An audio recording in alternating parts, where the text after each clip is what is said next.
네, 안녕하십니까. 2023년 3월 21일 미국 야간 시장 점검하겠습니다.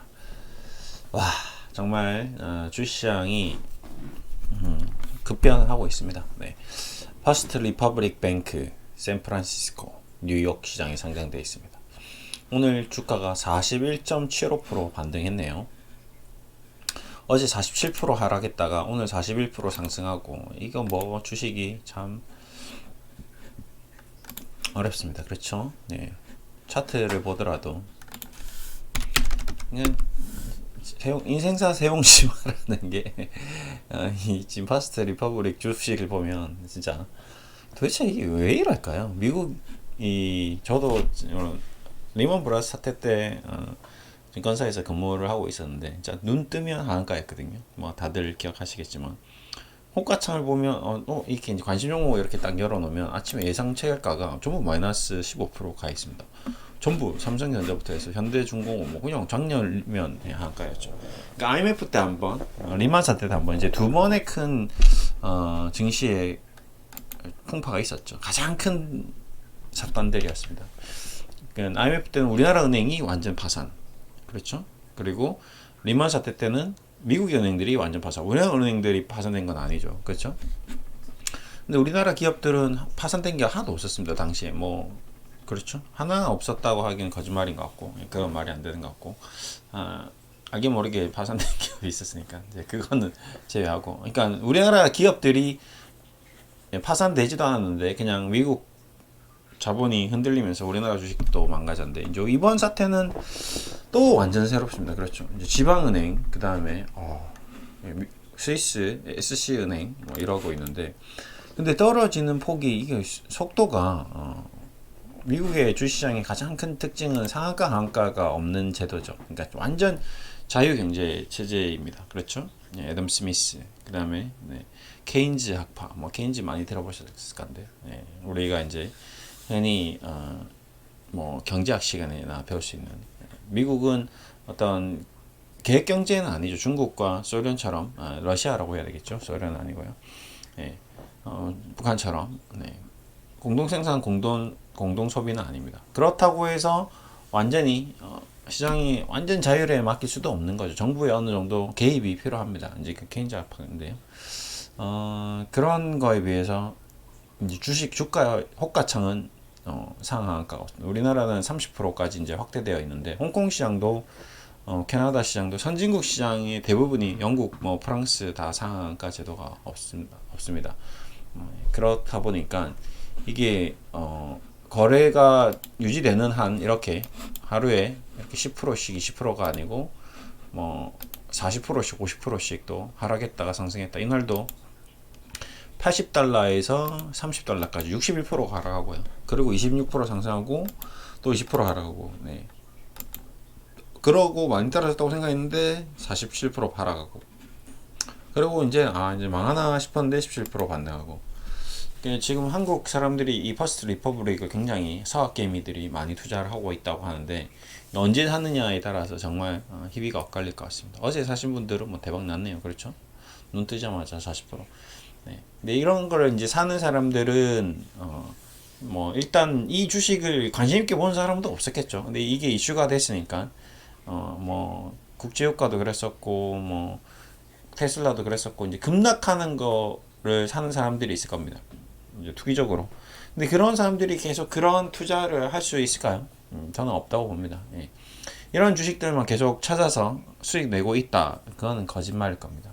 이렇게 급락한 주식들만 찾아가다 보면 계속 신저가를 내면서 정확한 매수 타이밍을 잡을 수 없기 때문에 이미 거의 현금이 하나도 없을 겁니다. 그러니까 이렇게 기이한 주식을 사는 사람들의 특징은 정말 뭐 거의 뭐 자금이 아예 없거나 아니면 정말 큰 손이거나, 이제 둘 중에 하나겠죠. 진짜 돈이 너무 많아서 그래 뭐 한번 사봐, 뭐 12달러면 한번 없는 셈 치고 버린다 생각하고 이제 사는 사람, 진짜 그런 사람들을 제외하고는 거의 이런 주식을 뭐 100% 몰빵하는 사람도 없겠죠. 그렇기 때문에 이거는 이제 제가 늘 얘기 드리는 이제 투기 종목이죠. 절대 하지 말아야 될 종목. 그러니까 저도 이런 종목을 보면서 제 스스로 이제 마인드 컨트롤도 하고 훈련도 하고 하는 겁니다. 이게 이제 워낙 이런 것들을 많이 봤기 때문에 이제 보면서 그냥 별로 이제 감정이입이 안 되는 거죠. 그러니까 쉽게 말하면 이 종목이 지금 47% 하락하고 40% 상승하고 60% 하락하더라도 감정적으로 아무런 느낌이 없는 거죠. 로봇과 같이 뭐 요즘에 뭐 여러 가지 뭐 TV에서 뭐 나오는 뭐 감정이 없는 사람들도 있다고 하는데 공감이 안 되는 거죠. 저는 여러분들도 아마 전혀 공감이 안 될 겁니다. 이렇게 우리나라 주식들도 마찬가지인데 제가 이제 저는 이 주식시장 계속 있다 보니까 이렇게 주가가 급등하고 급락하는 거에 대해서 별로 이제 감흥이 없습니다. 솔직히 그래서 급등주도 안 하고 급락했다고 해서 또 쉽게 쫓아가지도 않고 그렇게 이제 이렇게 쭉 보면서 등락 순위도 이렇게 매일매일 체크합니다. 세종 메디칼 22% 떨어졌네. 그러면 22% 떨어졌으니까 싸구나 하고 얘를 관심 있게 봐서 빨리 사야지가 안 느껴지는 거죠. 여러분도 뭐 저와 비슷한 사람도 있을 거고 아닌 사람도 있을 건데 세종 메디칼이 이렇게 급락했으니까 이게 웬 재수 횡재냐고 덜커덕 사는 게 아닌 거죠. 시가총액 보고 기업 재무제표 보고 이거 그냥 없어질 수도 있겠는데 세종케미칼은 영원히 사라질 수도 있겠는데 올해 왜 이렇게 적자 폭이 커졌지? 매출이 안 나오네. 왜 안 나올까? 이제 이런 생각을 하면서 부채 비율 체크하고 부채는 별로 안 맞네. 뭐 대주주 지분 볼까요? 대주주가 없나? 네, 대주주가 없네요. 예. 카라리아 바이오엠 주인이 없네 주식에. 그러니까 이거 뭐 버려져도 아무도 생각 안 하겠네. 그러면 손 안 되는 거죠.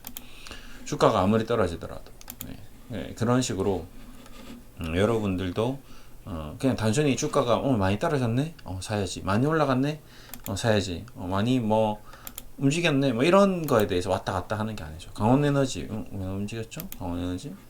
강원에너지가 강원랜드 뭐 이슈 불었나요? 뭐 그런 강원랜드가 좀 움직이더니 강원에너지가 같이 따라갔나요? 강원랜드 관련돼서 뭐 새로운 사업이 이루어지나요? 뭔지 모르죠. 근데 모르는데 그냥 삼각하니까 따라간다는 거는 이제 그건 투기인 거죠. 투자가 아니고 단순히 그냥 보고 저도 이거에 대해서 같이 뭔가 공감이 되어가지고 급등했으니까 나도 빨리 사야지 이런 게 아닌 거죠. 아스타도 가볼까요? 아스타 별도 관리 종목 들어가겠네요. 영업 단기순이익 뭐 계속 이렇게 안 좋아지면 그렇죠. 대주주 지분 볼까요? 대주주가 있네요. 대주주가 있는데 왜 이렇게 주가가 망가졌지? 공부를 해보는 거죠. 찾아 들어가 보는 거죠. 아스타는 망가진 게 아니고 급등인 거군요.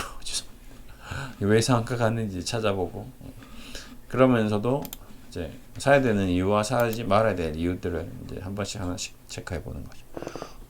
분위기가 왜 이렇게 급등주가 이렇게 나왔으며 왜 급락주는 왜 이렇게 급락을 했으며 흐름이 어떻게 되어가는지 이제 보는 겁니다. 어쨌든 제가 이제 오늘 밤에 방송을 킨 이유는 또 이제 시장이 급변하고 있는 과정인 것 같습니다. 이번 이제 리먼 사태 때는 그러했고 그게 이제 IMF 때 리먼 사태 때 엄청난 큰 기회가 왔었잖아요, 주식시장에. 지금은 이제 미국 지방은행이 큰 기회인 것인지. 근데 그렇다고 우리나라 주식이 전부 폭락한 건 아니니까. 대신 우리나라 지수가 지금 2300에서 놀고 있기 때문에 먼 장기적으로 봤을 때 우리나라 증시를 10년, 20년, 30년 이렇게 쭉 뒤로 돌아서 보면 우리나라 증시가 정말 현저히 저평가되어 있는 것은 사실인 거거든요. 2006년에 2000을 최초로 찍고 지금 2023년이니까 거의 몇 년입니까? 10수년 동안 2000에서 지금 왔다 갔다 하고 있으니까요. 뭐 종목 하나하나를 두고 보자는 건 아니지만 어쨌든 우리나라 증시가 뭐 고평가도 아니고 그렇다고 완전 저평가도 아니고 어떤 종목은 너무 저평가인 종목도 있고요. 어떤 종목은 말도 안 되게 고평가인 종목도 있습니다. 로봇이라든지 뭐 바이오 쪽이라든지. 반대로 뭐 자산주 같은 경우는 뭐 그냥 뭐 PBR 0.2에서 빙글빙글 돌고 있죠. 매일같이 한가 가고 뭐 하락하고 왜 그러지? 싶지만도 그게 또 현실인 것 같고요. 그런 과정에서 기회인지 아닌지 저도 매일 고민하고 있지만 저는 나름대로 분명히 어느 한 부분에서는 기회가 오고 있다라고 저는 생각하고 있고, 그 기회가 지금 당장 눈앞에 오늘 당장 수익을 가져다 주는 건 아니지만 1년이 지나고 2년이 지나고 10년이 지났을 때 분명히 이 주식을 투자해서 큰 성과를 얻을 수 있을 것이다라는 어느 정도의 가능성은 높게 보고 투자를 자문을 해드리고 있습니다. 뭐 정확하게 맞을지 틀릴지는 나중에 시간이 돼봐야 알겠지만, 어쨌든 그러면서 저도 이제 계속 체크를 하는 거죠. 지금 시장이 이렇게 흘러는 가고 있는데 이 흘러가는 게 제가 생각하고 있는 그 방향성하고 지금 현재 시장하고 맞는지 틀린지, 언제 오는지, 우리에게도 뭔가 이 물결이 오겠죠. 계속 시장이 이렇게 움직이는데 그 움직임의 물결이 이 테마, 쉽게 말하면 주도하는 어떤 흐름, 주제가 있는 거죠. 뭐 테마라고 해서 무조건 나쁜 건 아니라고 저는 생각합니다. 네. 이런 흐름, 어떤 트렌드, 뭐 청바지가 트렌드일 때도 있고 복고풍이 트렌드일 때도 있고 뭐 면바지가 트렌드일 때도 있고, 네, 뭐 그 스타일이 계속 바뀌니까요. 주시장도 제가 쭉 지켜보니까 계속 바뀌는 것 같습니다. 이번에 은행주가 좀 움직이는가 싶어서 이제 은행 트렌드가 이제 오나 진짜 했는데 이 사단이 난 것 같고요. 그다음에 이제 정유 쪽이 미국 쪽은 살았는데 우리는 왜 이렇게 또 처참하지? 왜 안 맞지? 그런 것도 있고요. 그 다음에 뭐 미국은 로봇 쪽이 전혀 관심이 없는데 우리만 또 로봇에 왜 이렇게 또 열광을 하지? 실질적으로는 지금 전 세계에서 가장 로봇이 발달된 국가는 일본인데 일본 로봇은 별로 반응이 없는데, 별로 기술력도 없는 우리나라 로봇들이 왜 이렇게 난리치지? 거의 장난감 로봇, 뭐 그냥 겨우 서빙 로봇, 겨우 뭐 부품 정도 수준의 기술력인데 왜 이렇게 우리는 또 앞서 나가서 마치 뭐 완전 휴머노이드 로봇이 만들어져서 지금 당장 팔릴 것 같이 주가가 움직이지? 이런 것들을 계속 고민하고 있습니다. 뭐가 맞는지는 모르겠으나 누가 맞는지가 중요한 게 아니고, 그걸 이용해서 누군가는 돈을 벌고 있고 누군가는 그걸 이용하고 있다는 거죠. 그걸 이제 인지는 하고 있습니다. 저도 인지는 하고 있죠. 하지만 그 인지에 따라서 같이 그걸 이제 쫓아서 떠나느냐, 모험을 하느냐 안 하느냐는 이제 최종적인 판단인데, 저는 이제 안 하고 있죠. 저는 모험을 하는 투자자가 아니고 조언가도 아니니까요. 그래서 저는 초현실주의자입니다. 현실적으로 그런 모험을 하느니 그냥 확실하게 돈을 버는 방법으로 계속 투자를 하고 있는데, 뭐 어떻게 보면 그게 이제 부러울 수도 있죠. 우리가 봤을 때는 저쪽에서 그렇게 큰 돈을 벌고 있다는데 왜 우리는 돈을 못 벌까? 이 고민이 될 수도 있습니다. 하지만 그런 고민들이 나중에 시간이 지나서 보면, 또 급락하고 나서 보면 잘못했구나. 그러니까 예를 들어서 뭐 바이오주들이 지금 다 망가져 있잖아요. 2년, 3년 전에는 뭐 바이오 산업이 우리나라를 뭐 먹여 살릴 것 같이 움직였으나 지금 아무런 소득이 없는 것처럼, 로봇이나 지금 2차 전지도 마찬가지. 2차 전지는 먹여 살릴 것 같은데 지금 당장 주가가 이미 10년치 먹여 살릴 정도로 주가가 다 올라가 버렸으니까, 뭐 이제 앞으로 어떻게 10년 동안 그 가격이 여기서 10배 올라갈지는 좀 체크해야 될 겁니다. 로봇도 마찬가지. 제가 봤을 때는 거의 한 5년치 올라갈 걸 다 올라간 것 같거든요. 지금 여기서 더 오버슈팅이 나올지는 모르겠으나 올해 올라가는 한도가 뭐 거의 제가 봤을 때는 앞으로 한 10년 올라갈 거를 이번 연도에 다 올릴 것 같습니다. 그래서 그거 어디 장단에 맞춰서 어디 선까지 올라가는지는 그거 마지막 꼭지 딱 팔고 나오기는 힘들기 때문에 안 하는 게 좋을 것 같고요. 어쨌든 시장이 좀 계속 스펙타클하게 굉장히 큰 폭으로 움직이고 있다라는 거를 좀 저도 인지하면서 오늘 야간에 미국 증시 좀 체크를 했습니다. 아무튼 퍼스트 리퍼블릭 뱅크가 살아나야 되죠. 일단 살아나는 게 제일 중요합니다. 이게 살아나야지 증시도 살아난다.